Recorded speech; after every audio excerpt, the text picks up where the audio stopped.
¿Qué está pasando con el mundo? ¿Por qué todo parece ir mal? ¿Cuáles son los problemas que más nos deben preocupar? ¿Y qué podemos hacer para resolvernos? ¿Y quiénes son los responsables de hacerlo? Bienvenidos a Emprende. Soy Juan Carlos Arteaga y me complace poderte acompañar otro sábado más en una nueva emisión. El día de hoy vamos a hablar sobre problemas globales. Vamos a platicar sobre este libro, Cambiando el Mundo un Paso a la Vez. Es mi primera obra, tuve el privilegio de escribir el prólogo y bueno, estuve a cargo de la edición, el concepto del libro. Sin embargo, no todo lo escribí yo, de hecho yo escribí una menor parte. Vamos a estar leyendo lo que nuestros voluntarios del equipo de Lidermoon escribieron e investigaron.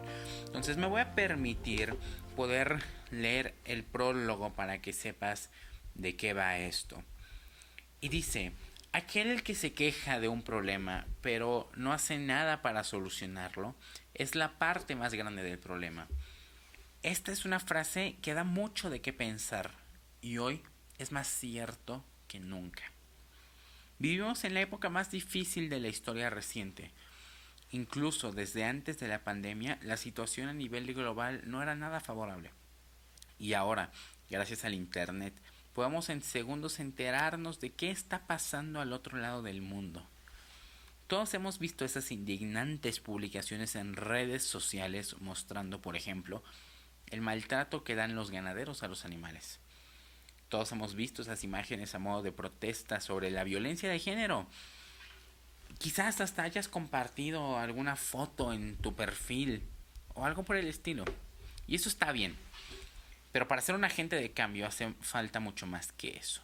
Aunque definitivamente una gran parte de lo que se tiene que hacer es generar conciencia y pasar la voz sobre aquello del mundo que no nos gusta y que queremos cambiar, que de hecho es lo que las ONGs como Lidermoon hacemos de forma pública, existe una segunda parte mucho más importante que involucra la acción. Es la parte donde el ciudadano se convierte en agente de cambio. Esa es nuestra esencia y filosofía. Porque toma 30 segundos compartir una imagen con tus conocidos, pero toma años escribir un libro. Toma unos cuantos minutos criticar el mal manejo del gobierno, pero toma meses crear una estrategia para mejorar la situación.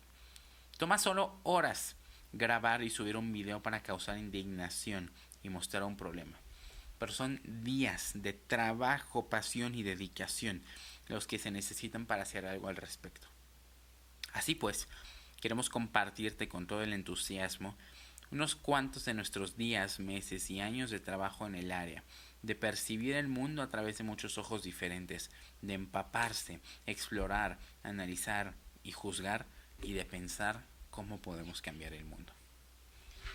El proceso para traerte este libro comenzó en 2019, cuando a falta de oportunidades y foros para compartir nuestras ideas y encontrar soluciones a los problemas del mundo, creamos lo que hoy es Lidermoon, una de las organizaciones sin fines de lucro con mayor impacto y proyección de todo el país. Nuestra misión: generar conciencia en la gente sobre los problemas globales que tanto nos afectan y promover la Agenda 2030 y los valores de la Carta de las Naciones Unidas. Nuestros aliados y nosotros pararemos hasta que todos los jóvenes de América Latina, sin importar dónde ni bajo qué condiciones estén, tengan acceso a foros académicos de debate, dialéctica y resolución de problemas como los que hacemos. Y aunque la meta está lejos de ser alcanzada, hacemos siempre un esfuerzo por dar lo mejor de nosotros y reflejarlo en nuestro entorno. Y esperamos que tú también lo hagas. A continuación, leerás, bueno, en este caso escucharás, ensayos. El libro contiene ensayos sobre 14 organizaciones nacionales e internacionales que trabajan para combatir 24 problemas globales que hemos elegido. Vamos a platicar de algunos de ellos, que van desde el tráfico de personas y la violencia de género hasta crímenes de lesa humanidad en nuestro continente, pasando por cambio climático, creación de islas artificiales para la explotación de recursos naturales y hasta eutanasia. Todos estos temas fueron debatidos por estudiantes de todo el mundo en abril en LeaderMoon Online, el modelo de las Naciones Unidas más grande e importante de América Latina. Sin embargo, hemos decidido publicar este libro y bueno, este podcast para que cualquiera pudiera conocerlos. En LeaderMoon buscamos cambio, no buscamos reconocimiento, y al presentarte esta obra deseamos cumplir con nuestra parte de hacerte saber lo que tenemos que cambiar y así te conviertas en nuestro aliado y sigamos trabajando juntos para lograrlo. Al final de cada ensayo encontrarás puntos clave que esperamos que te ayuden a entender mejor el problema y preguntas de investigación que te ayudarán a razonar e indagar en el problema por tu cuenta.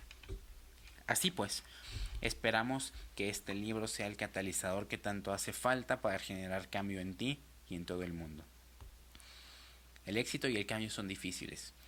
El camino tendrá muchos altibajos y admito que es fácil darse por vencido, pero cada vez que pase por tu cabeza el hacerlo, piensa en todo lo bueno que puedes lograr. Piensa en todas las vidas que puedes impactar. Asume que tu propósito de vida es ayudar a los demás y dejar el mundo mejor que como estaba. Haz el bien por placer porque sabes que tienes mucho que dar y que todos los seres que te rodean merecen recibirlo. Recuerda las palabras de Alec Mackenzie. El mejor modo de predecir el futuro es creándolo. Es momento de convertirnos en agentes de cambio, en profetas que predigan el futuro y que trabajen incansablemente hasta lograrlo. Estamos aquí para cambiar el mundo. ¿Te unes?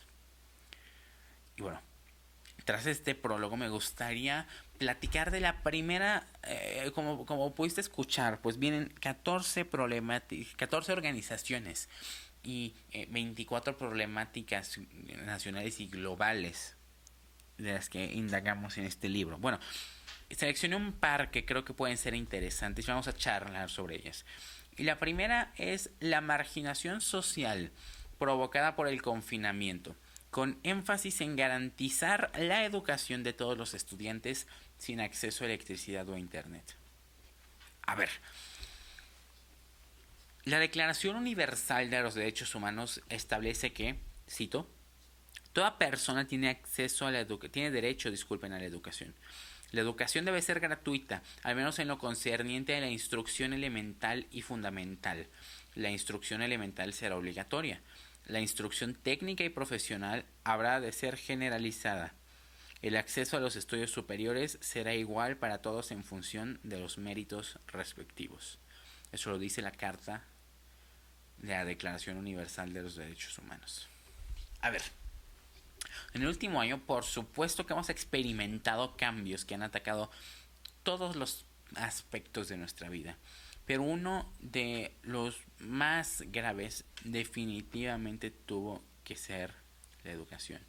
Cuando las escuelas cerraron hace ya más de un año, en países como por ejemplo África, en continentes, sobre todo África, se vieron extremadamente afectados.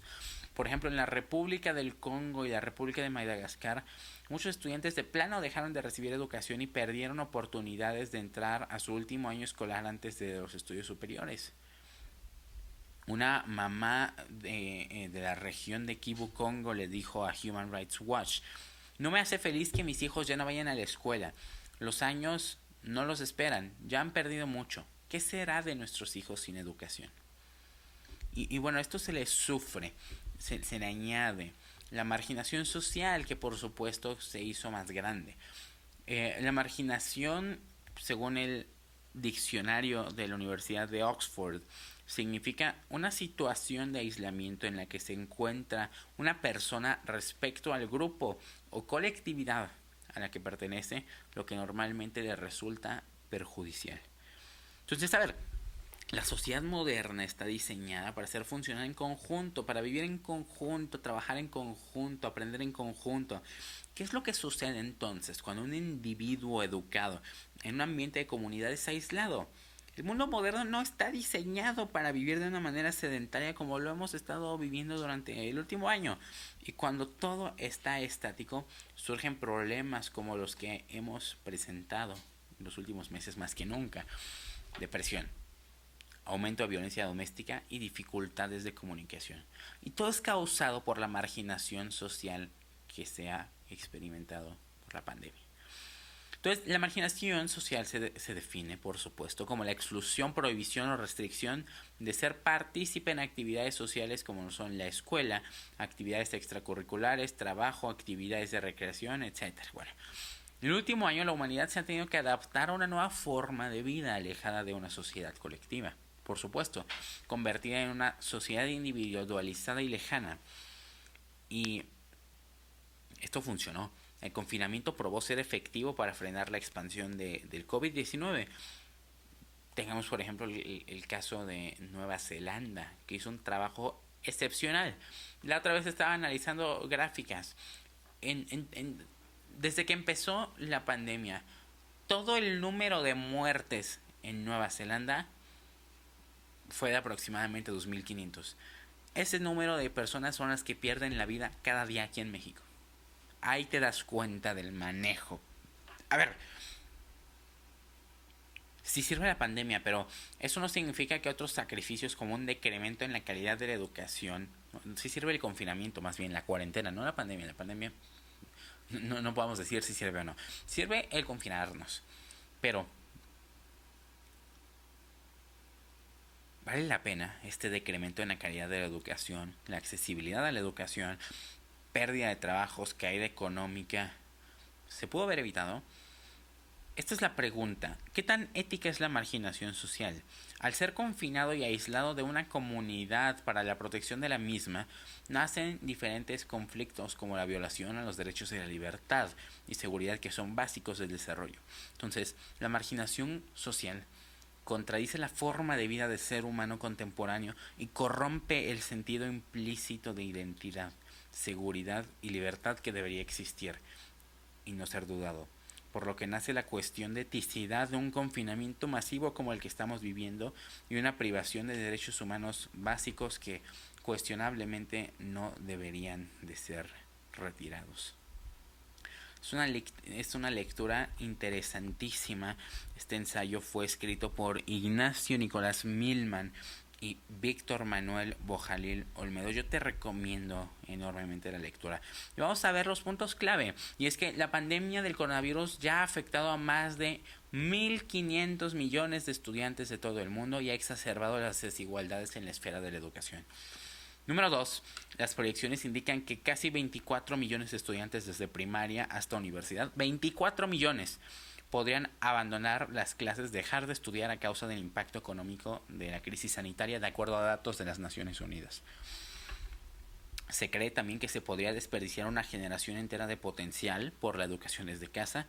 El retraso en el cumplimiento de la Agenda 2030 podría dejar una brecha cultural tan grande que dé pie a una ignorancia de rebaño, según la UNESCO. Es importante considerarlo. Yo te invito a leer este ensayo, de verdad interesantísimo. Y otro de los puntos importantes, también este segundo ensayo del que vamos a platicar, también escrito por Ignacio Nicolás Milman y Víctor Manuel Bojalil Olmedo, trata sobre medidas para contrarrestar la afectación psicológica y el impacto en el desarrollo de los estudiantes a causa del confinamiento por la pandemia de COVID-19, con un enfoque en lograr un nivel uniforme de escolaridad en todos. A ver, ya platicábamos sobre todas las consecuencias que trae el confinamiento. Problemas económicos, sociales, políticos que han llevado a la ruina a muchas empresas, que han creado un déficit en los sistemas legales, que son temas que van a tener repercusión por muchísimos años. Y uno de los problemas menos mencionados es la afectación psicológica y el impacto que ésta tiene en el desarrollo de los estudiantes a causa del confinamiento por la pandemia de COVID-19. A ver.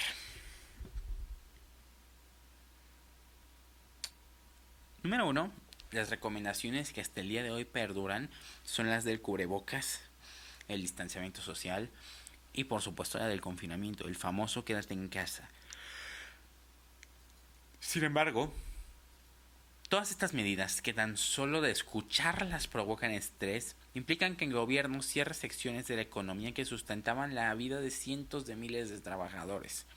Eso lleva a que muchas personas no puedan laborar, a que muchas personas no puedan generar ingresos, a que haya ansiedad, miedo y muchas otras afectaciones psicológicas que afectan desmedidamente a muchos de los ciudadanos del mundo. De repente entonces la población general se ve abrumada por las crecientes preocupaciones por el bienestar y la salud de sus hijos, de sus familiares de edad avanzada y de aquellos en condiciones de alto riesgo y con sistemas inmunodeprimidos. El sentimiento palpable de miedo y ansiedad que todos experimentamos ahora hace que la conexión entre los problemas de la salud mental y el coronavirus parezca obvia. A ver, vivir una situación imprevista, nueva, desconocida y desconcertante como lo es la pandemia en que estamos sobrepasando, influye por supuesto en la salud física, pero también en la mental. La pandemia y el confinamiento pueden desencadenar un estrés importantísimo y un desequilibrio emocional que lleva a los alumnos a de plano perder el total interés en sus estudios, considerarlos una pérdida de tiempo que no hace más que aburrirlos y desgastarlos, y en el mayor extremo hace que el estudiante abandone la escuela como consecuencia de esto. De la importancia de erradicar esta situación lo antes posible. Si bien en el ensayo anterior explorábamos cómo muchos estudiantes están siendo privados de su derecho a la educación, en este analizamos por qué muchos estudiantes que sí cuentan con acceso a ella simplemente deciden no aprovecharlo. Con frecuencia infravaloramos la salud mental. Sin embargo, la depresión y el suicidio son una pandemia silenciosa que está con nosotros desde mucho antes que el coronavirus. A ver, dijo Michael Levitt, Premio Nobel de Química del 2013, que, cito, el daño ocasionado por el confinamiento será mucho mayor que cualquier daño del COVID-19 que se haya evitado. Número 2. El confinamiento evitó 3 millones de muertes en Europa, según Seth Flaxman. Es decir, sí sirvió. ¿Pero a costa de qué? Número 3 es que 850 millones de estudiantes aproximadamente de todo el mundo están tomando clases en línea. Y en el último mes murieron más personas por suicidio que por COVID en Japón. En México se prevé que 4 millones de personas dejen la escuela debido al confinamiento y la falta de recursos, lo cual lleva a fuertes depresiones y sentimientos de soledad, de acuerdo con el diario Milenio. Excelentísimo ensayo, igualmente escrito por Víctor Manuel Bojaliro Olmedo y por Ignacio Nicolás Milman. Todos los, de verdad te va a atrapar este libro. Pero ahora vamos a platicar sobre otro de los temas derivados de la pandemia. Este ensayo fue escrito por Valeria Michelle Cabrera Díaz, por Edmundo Martínez de la Vega Ramírez y por un servidor, Juan Carlos Arteaga, que trata sobre la violencia sexual y violencia intrafamiliar contra la mujer, con un énfasis en el aumento de violencia de género a raíz del confinamiento. A ver, nada más en Estados Unidos, cada 73 segundos, cada poco más de un minuto con 13 segundos, un ciudadano es abusado sexualmente. Escucha bien esta cifra. Casi cada minuto un ciudadano de los Estados Unidos nada más es abusado sexualmente. En México, 4 de cada 10, el 40% de las mujeres mayores de 18 años han sufrido algún tipo de violencia sexual solamente durante el último semestre de 2019. En Argentina se recibieron 27.520 llamadas a la línea de auxilio del Ministerio de Mujeres, Géneros y Diversidad dedicado a atender casos de violencia de género, de las cuales el 13% resultaron ser hechos de violencia sexual. En Chile se reportaron 4.113 casos de violencia sexual en 2019, en contraste con 2018, que hubo 604 menos. Los números han ido en aumento desde 2015. Todo esto sucede a pesar de las acciones que ya se toman desde hace tiempo. Por ejemplo, en México, el Centro Nacional de la Equidad de Género y Salud Reproductiva, que es responsable de las políticas nacionales de los programas de igualdad de género y prevención. También está la Red Nacional de Refugios, una organización feminista sin fines de lucro que inició actividades en 1999 y que tiene la finalidad de convocar a los espacios de protección que brindan seguridad, atención integral y especializada para mujeres con sus hijas e hijos en situación de violencia de género. ¿Qué es lo que está pasando entonces? Solo en la Ciudad de México, por ejemplo, hubo un incremento del más del 55% de casos de violencia intrafamiliar o violencia de género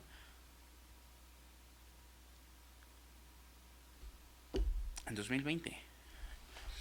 ¿Qué nos quiere decir esto? A ver,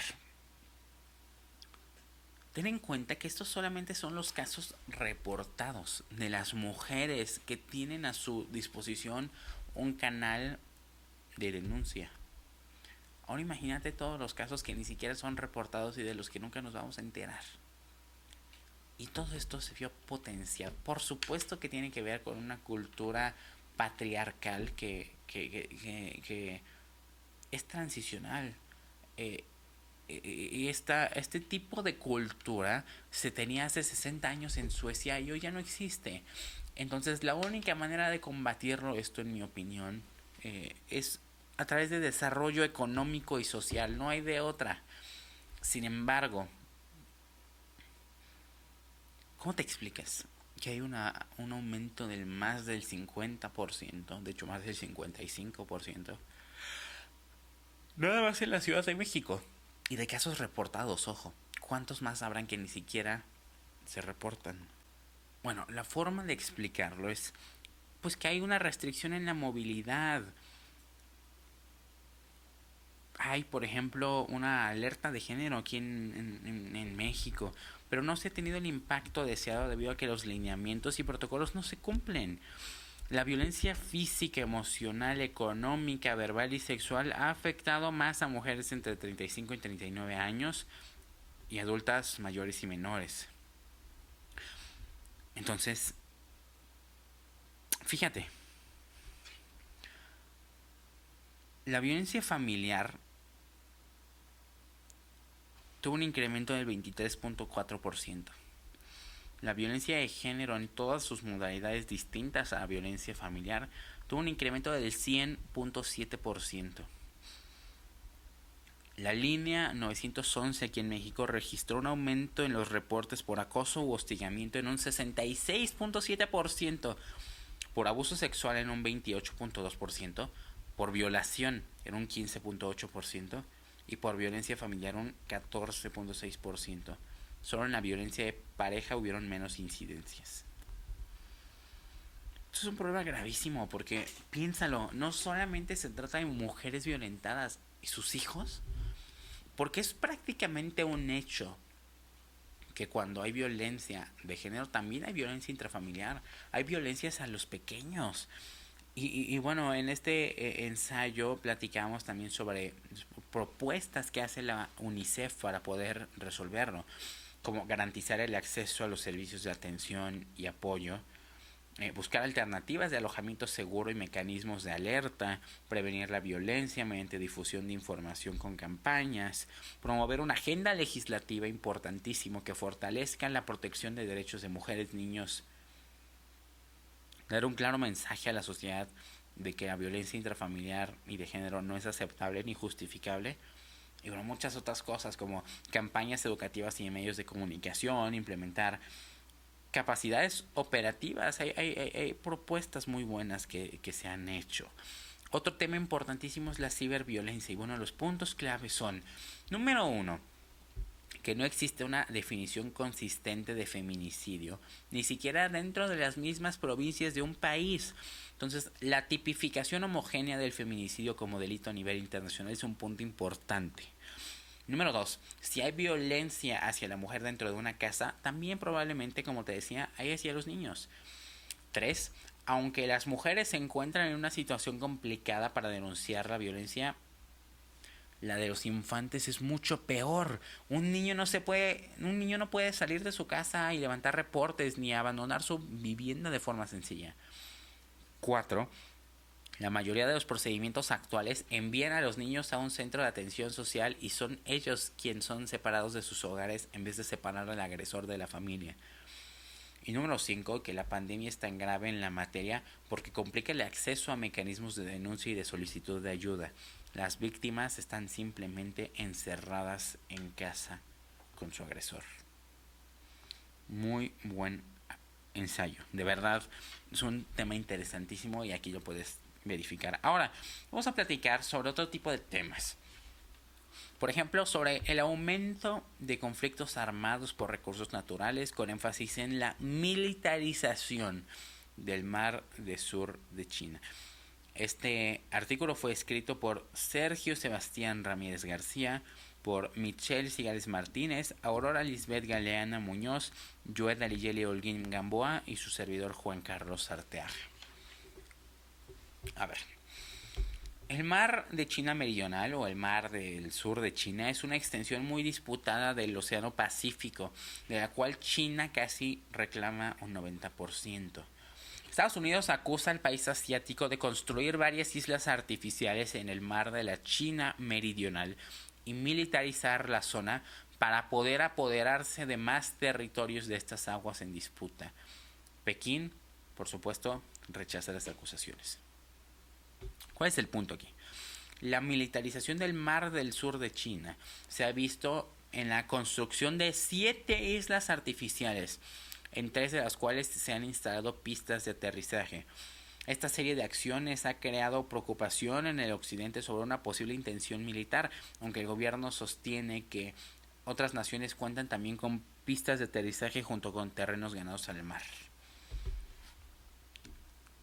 ¿Qué es lo que está sucediendo entonces? Este país asiático, China, está haciendo islas artificiales para militarizarlas, para expandir obviamente su dominio, el dominio de sus fuerzas armadas, pero también para poder extraer los recursos naturales de ahí, fracking, petróleo, todo lo que se puede extraer, porque tú sabes, de acuerdo con la ley internacional, un país tiene cierto radio de derechos sobre el mar que se encuentra alrededor de su territorio. Pero ¿qué pasa si yo me invento un nuevo territorio en medio del mar?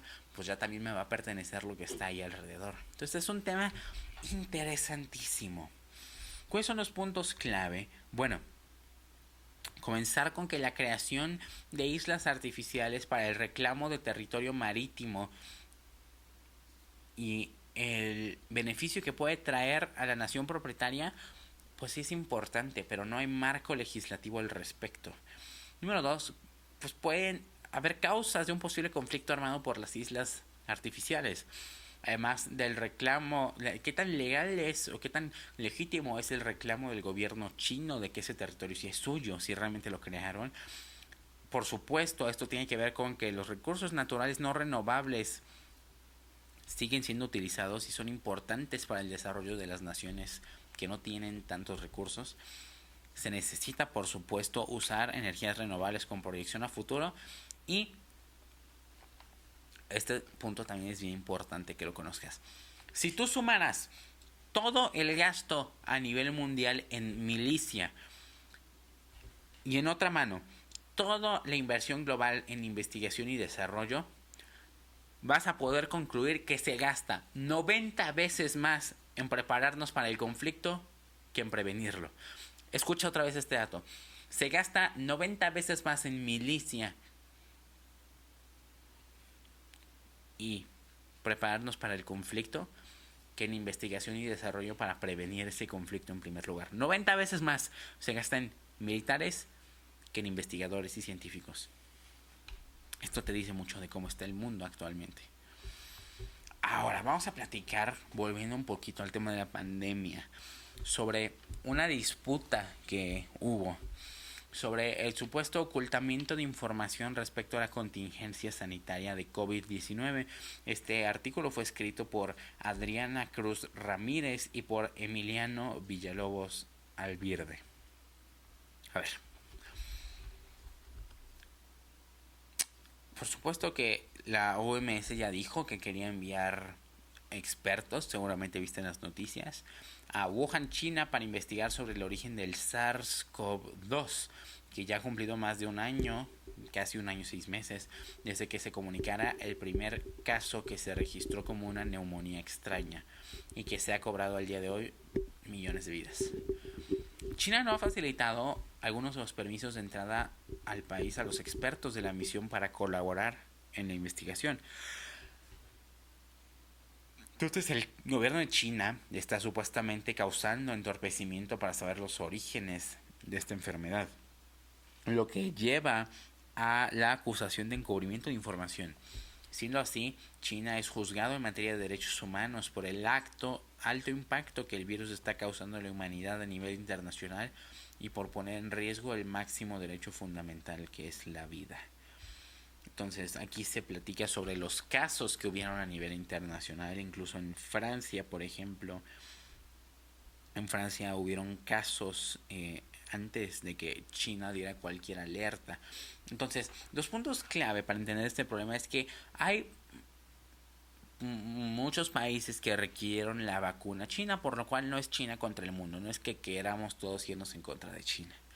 No se trata de culparla tampoco, sino aprender de los errores cometidos para que no sucedan otra vez. ¿Qué sucedió con la OMS? Necesitamos hacer un estudio profundo del origen del virus en Wuhan. China hasta la fecha no ha dado acceso al grupo de epidemiólogos. Es importante hacer que eso suceda. También hay países que no invierten lo necesario en el sector salud, como lo hemos visto, principalmente países en vías de desarrollo, y esto fue devastador. Y bueno, las nuevas cepas que ya se están transmitiendo en muchos países están a la orden del día. Entonces, las vacunas que ya tenemos pueden de pronto dejar de ser efectivas. Es importantísimo este tema. Igualmente una lectura muy recomendada. Y bueno, para cerrar, vamos a platicar sobre un artículo que fue escrito en inglés por Lauren Lisset Yaurado Reyes, por Martín Eusebio Brenda Salas y por Rogelio Miranda Figueroa, que trata de medidas para asegurar la privacidad y la seguridad de los usuarios de plataformas digitales, con un enfoque en Facebook Inc. y Google LLC. A ver, una plataforma digital es un lugar en el cual se intercambia información, bienes o servicios entre productores y consumidores, así como la comunidad que interactúa con la plataforma. Entonces, de acuerdo con el propósito de cada usuario, pues las redes sociales pueden permitir la compartición de conocimiento, de bienes, como te decía, de material, de entretenimiento, contenido. Entonces, por supuesto que las plataformas digitales son los medios preferidos para muchas interacciones humanas y proveen valor a cada uno de los usuarios. Sin embargo, con el crecimiento del universo digital hay nuevas y variadas amenazas a la privacidad, como que, por ejemplo, han habido muchas brechas de seguridad. Entonces, el artículo nos propone 3 diferentes acercamientos hacia la privacidad. Está la privacidad decisional, que es la habilidad de un individuo de tener una vida autónoma, de poder hacer elecciones sin interferencia o intimidación foránea. Es decir, protección en contra de la intrusión a la casa de las personas, comunicaciones, opiniones, creencias, identidades. Que tú puedas hacer lo que tú quieras sin que nadie te esté diciendo lo contrario. Número 2, está la privacidad informacional. Por supuesto, la famosísima protección de datos. Los individuos deberían controlar quién posee data acerca de ellos y qué decisiones se pueden hacer con esa información. Y por supuesto la privacidad física, que es el derecho de un individuo a un espacio privado y una integridad corporal. Entonces, ¿qué sucede con Facebook y con Google? Desde toda la información que tienen y que nosotros accedemos a darles, hasta las brechas de seguridad cuando sus servidores o sus facilidades son hackeadas y la gente, la información de la gente se ve vulnerada.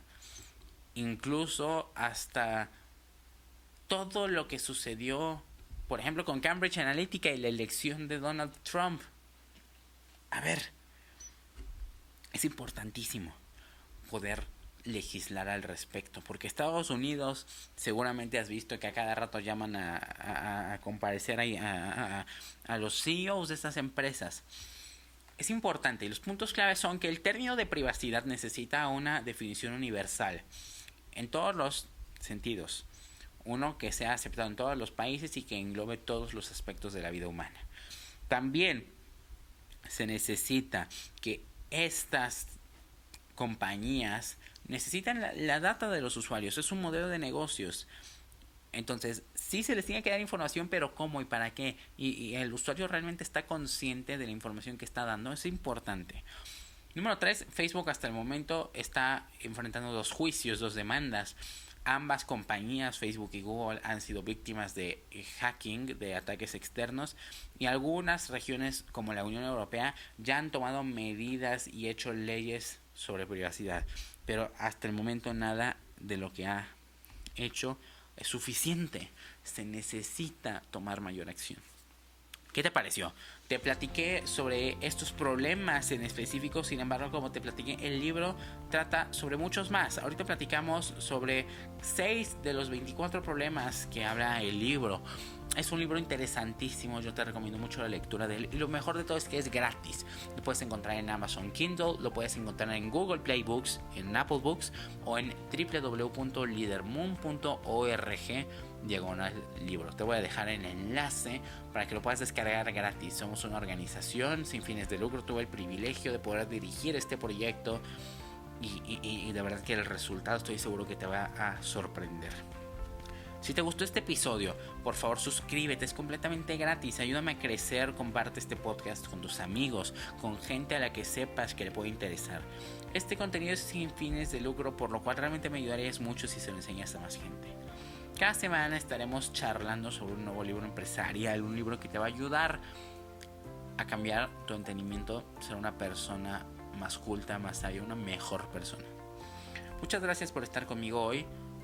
Ha sido un privilegio tenerte y nos escuchamos el próximo sábado.